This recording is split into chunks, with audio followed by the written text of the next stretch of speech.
Hello everyone, I'm Chris Miller. This is England and Arsenal goalkeeping legend Mr. David Seaman, and this is Ponytails, the football chat, news and nostalgia podcast that you can tune into each week from SpottoCash.com, the skill-based online spot the ball competition that hands out £10,000 to a winner each and every week. Pretty amazing. David, how are you doing? I'm good, thanks. Good to see you again. It's been a week since I last saw you. You've been up to much? Anything interesting? Yeah, I've been on a barge. Oh yeah, your birthday barge. Your and- birthday barge. How was Yeah, that? barge was great. Yeah, real good fun. Was it a boozy one or was it relaxing? It was a booze cruise. Okay, nice. Just the two of us. You and the missus, right? Yeah. That's great. And so whereabouts were you, in London? Went on the Avon, the Kennet and Avon Canal. Okay, nice. No, I didn't get to London. Got onto the River Thames. Yeah. A little bit, then headed back home. It takes a while to get through the locks, trust me. Really? Yeah, you were the one having to do all the work, man. Most of it, yeah. Yeah. And did you have any weird fans spotting you on the way saying, "Oh my God, that's David Seaman"?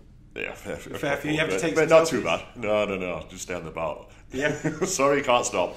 It's the perfect excuse, no? I Exactly. can't swim, so there's the safest place for me right here. That's great. And you catch some football this weekend? I saw bits of it. Yeah. It was a sort of a, not paint by numbers, but the results came in as we kind of expected, I'd guess. It was interesting to see that the big scorers in the league are all getting on the score sheet now. Harry Kane is finally up and running now that August isn't, we're not in August. Yeah. We just wanted to get your thoughts about, your Lukaku's, your Aguero's, your Kane's, and who you think is going to be fighting for that golden boot at the end of the season. Obviously, Harry Kane's been up there last two and taken it. Is it going to be him again, or do you see Lukaku really pushing forwards now? No, it'll be close, but if I was going to bet, I would go with Kane because I think he'll get more chances. And for me, he's more of a natural finisher than Lukaku is. Lukaku's used a lot more as a holding player, to hold the ball up and things. But he's a strong guy, strong in the air. But when you watch Harry Kane, he's such a natural finisher, and the goals that he gets are all over the place. They're like outside the box, the free kicks, they're in tap-ins. Yeah, he had a diving header. He's got this a great weekend. variety and he's got a great repertoire of different finishes.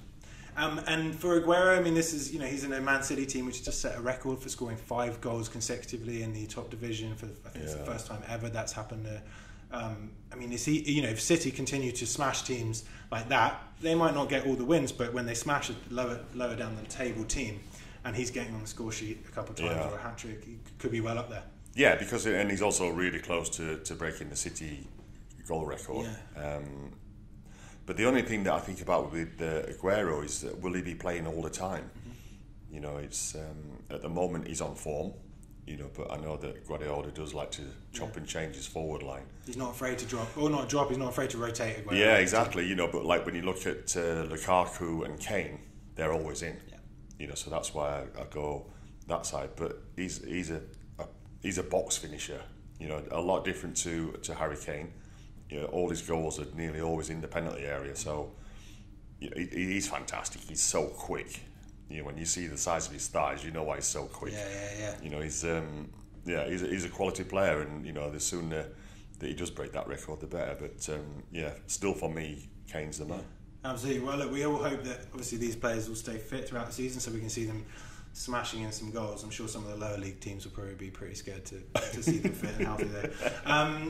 Tell me, we were playing with some clips. The guys had some clips on our social media sites at SpottoCash.com and on Facebook and Twitter. And we had this clip from you back in the 90s, Noel Edmonds' house party, I think it was. Right. You, Mr. Blobby, Noel Edmonds. I'm not sure the context of how you all got on stage at that point, but do you remember that? Do you remember that moment and why? Do you remember why you were there? You were in your full England kit, looking fantastic, and then these two reprobates to start fighting. Yeah. What was it that was going on? It was just a stage of my career where I wanted to raise my profile. Yeah. So doing stuff like that. I did Noel's party. I was on Anton Deck and things like that. So it was just something I enjoyed doing that was different to football. Okay, it's football themed, but even with that, Mr. Blobby and Noel Edmonds, if you see it, they start. It's supposed to be like a penalty shootout, and they do their normal messing about and fighting and everything. But they hit a flower vase and it goes over. And it smashes, but then the base of the vase is like jagged, pointing up, and I see that they're just about to fall on it. Whoa! So I like barge in, kick it, try and kick it away and push them at the same time, you know. So that's great that you had your head on this. You probably saved like Noel Edmonds' life, or Mr. yeah, Blobby's, right? or Mr. Blobby's. I don't know whether that's a good or bad thing. Yeah. Was that? I mean, what were the sort of the fun shows to go on for you back then? Was that one that you enjoyed going on? Was it? You know, Yeah, did Soccer AM at all and those kind of Yeah, shows? I used to do Soccer AM, but that was going on there and talking about football. Yeah. You know, when it was like Noel Edmonds or Anton Deck, you know, I remember us doing a race up the or down the Thames, you know, the boat race. Oh yeah. You know, one of the proper racing boats and that, you know, so stuff like that I really used to enjoy. Something a little bit different gets you out of the everyday sort of football stuff. That's great. I just wanted to talk to you a little bit about, we've got a couple of Twitter questions, so I wanted to see what your thoughts are on these. We've got Brucey Bonus, who is at Brucey Bonus, is an original handle. Did you ever want to play abroad after you left Arsenal? I imagine there were offers coming in. No, funnily enough, there wasn't. But when I left Arsenal, I was 39. Okay. You know, so I was coming towards the end. Would I have gone abroad? Probably, if I'd had a chance. But I've got. It is a bit different now, though, with the leagues that are starting to bolster. Yeah. I would have liked to have gone when I was like in my prime. Yeah. You know, just to give it a go. Yeah. You know, different culture, different leagues. But I was always under contract at Arsenal. You know, and I was always happy because we were winning things. Stuff, yeah. You know, so so I didn't really want to go anywhere else. But so no MLS sort of, because that's a kind of a good twilight sort of move. I know there's a few players who've done that. Even for a season, I don't know. Is that just more of a profile building thing, or? I think a bit of both. You want to go over to America just to see, but to go over to America, live the life and play football. Yeah, great times. But you know, I agreed to join Man City. Then I got injured, and it was time. You know, I was 40 and I was ready for it. Yeah, what's that sort of feeling like when you know it sort of must hit you kind of? It hit me in a game, which is really weird. I was playing for Man City. We were away at Wolves, and the ball was down the other end. I got my hands behind my back as I normally do, and I was like looking around, and I thought, "What am I doing?" Really? And that's the only time I've ever had that feeling. And then the next day, I went in and saw Kevin. I just said, "Right, just to let you know, I'm going to retire in the summer." 10 days later, I got a smash on my shoulder. Saw the X-rays and everything and scans, and I said, "Right, it's time to call it a day now." Yeah, it was a sign. I mean, a big sign. Yeah, brilliant. Damage shoulder, chance of dislocating, can't play golf, can't ice skate, can't fish. I'll retire now. Oh, damn, if anyone had done this 10 days before. I mean, for someone who's played at the highest level as you have and achieved so much, was that like you say, it must have been a very odd feeling to feel? Did you feel out of place? Did you feel like this just isn't where I need to be? Like, what was that sort of emotion that you kind of felt in that game against Wolves? I suppose it must be because I weren't fully enjoying it, I suppose. But yeah, it was just like you wait. When you get signs like that, you know that if you carry on when your heart's not in it, then for me that was wrong. I remember Gary Neville having a sort of similar epiphany in a game where he it was that feeling, I guess, of, as a competitive player, I think you probably always need to feel like, I want that ball, I'm going to get that, I'm going to save it for you in terms of getting down, there's nothing getting past me. Was there a feeling of like, I just don't know whether I'm going to be able to stop the ball coming in, or is it just not enjoying this? No, it was just, I don't know what it was, it was just, I just had that feeling, but don't forget, I made the best save of my career when I was 39. Yeah. So it wasn't the fact that I knew I couldn't get to a certain ball or anything like that. It was... it was just a stage that I was at where, retirement was going to be close, and I was ready for it. People say, "Oh, do you miss it?" And I've been retired nearly 14 years, and I haven't missed it one bit. That's a good sign. Yeah, and I'm still busy, still can't get enough golf. Yeah. All right, I fish in the garden, but that's that's a right bonus. So I'm still busy and still busy doing stuff that I want to do and when I want to do it. That's great. We're very happy to have you when you come and see us as well. Talking about you being 39 and making an incredible save, we've got a awesome little clip reel that we want to go through.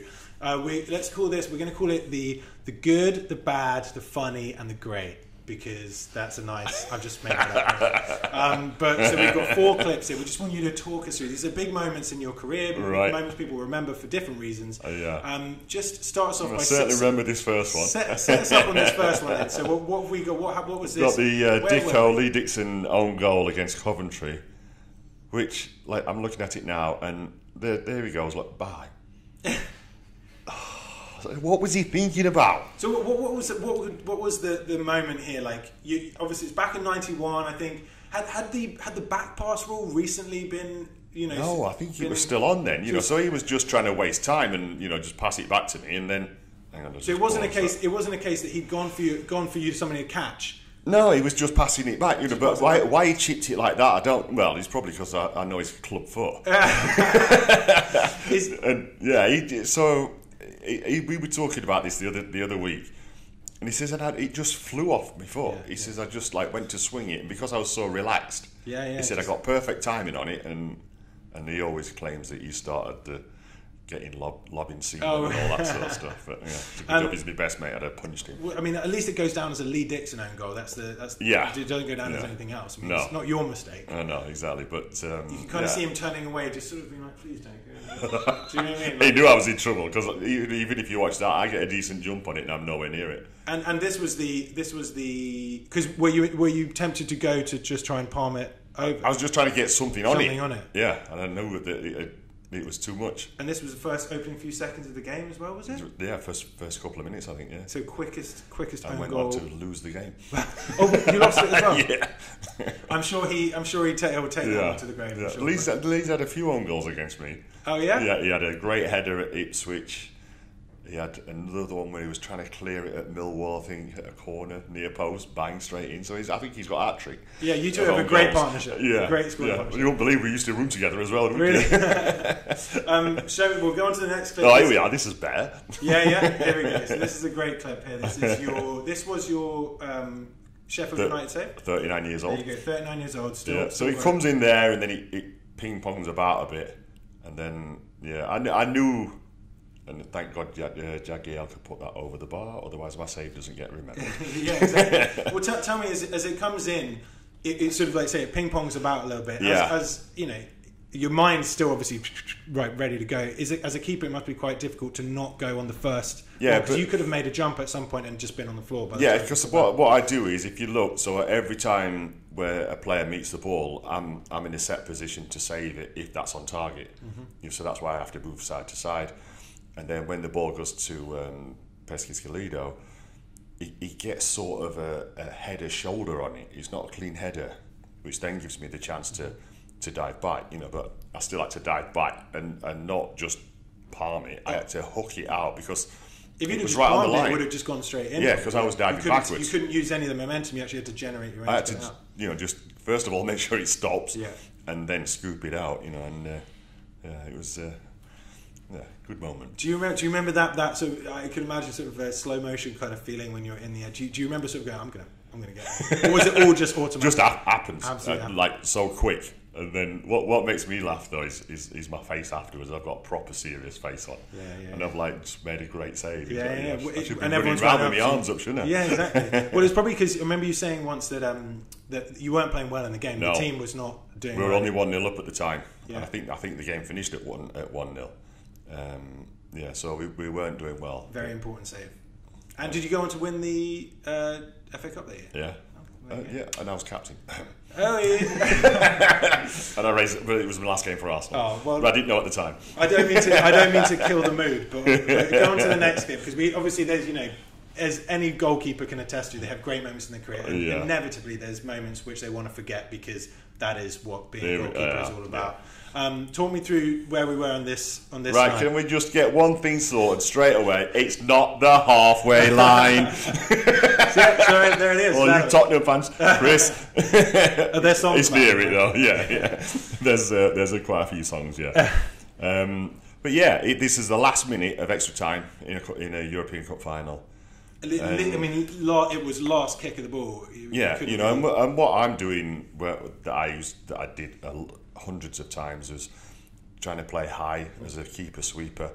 And as you can see, there's a couple of Zaragoza players making runs, so I thought that was going to get played through, and then Naeem just turns around and gives it a good old thump.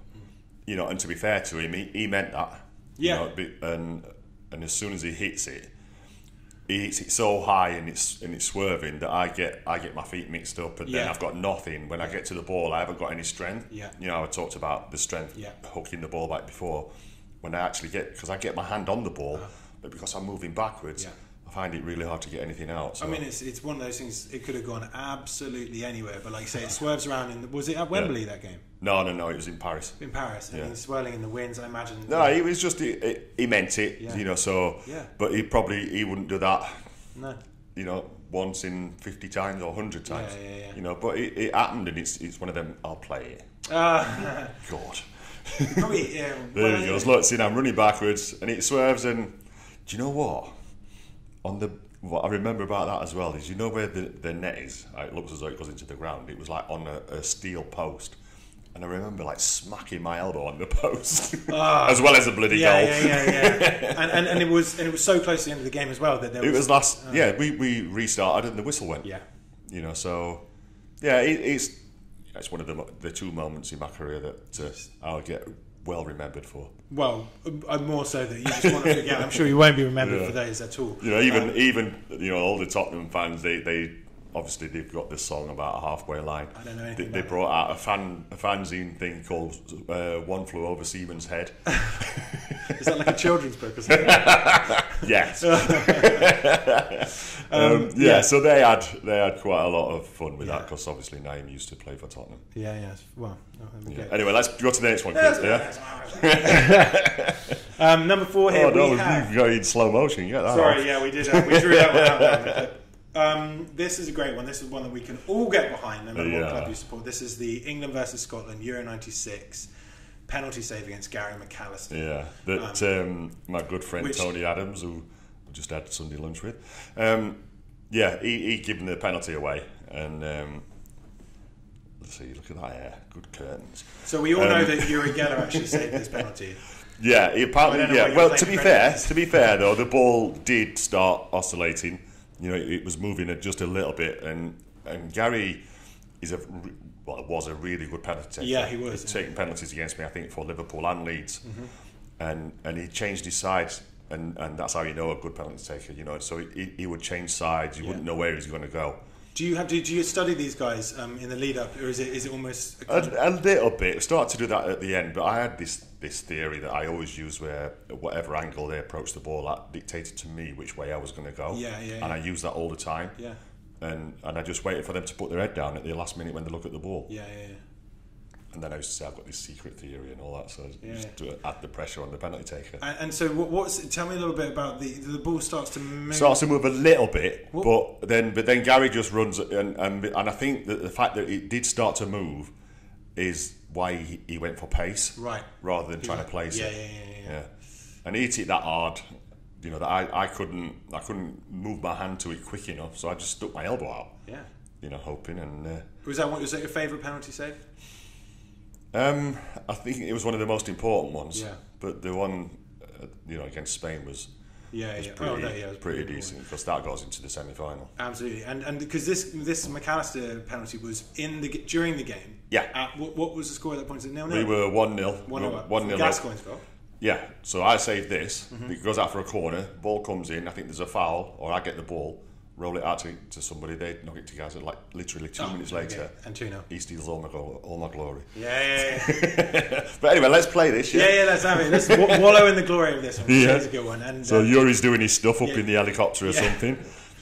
And then what I remember, look at Tony. You see Tony like bombing. He comes up and gives me like a massive hug and a kiss, and he's like he hadn't shaved. He was really bristly. Oh, Tony, that's great. Well, it's amazing. It's great to relive those memories as well, because that is an absolutely brilliant moment for England fans and David Seaman fans. Yeah, as exactly. I am one of those, of course. David, thanks again. That was really good fun. Guys, everyone at home, make sure that you join me and David every week on a Monday to decide the SpottoCash.com winner. You can see all the branding behind us. We do this every single week. All you have to do is decide where the centre of the ball should be in an image taken from football games of years gone by, and you can win £10,000. Hopefully it'll be you next week. We'll see you then. David, see you then. Cheers. Guys, see you next time. Goodbye.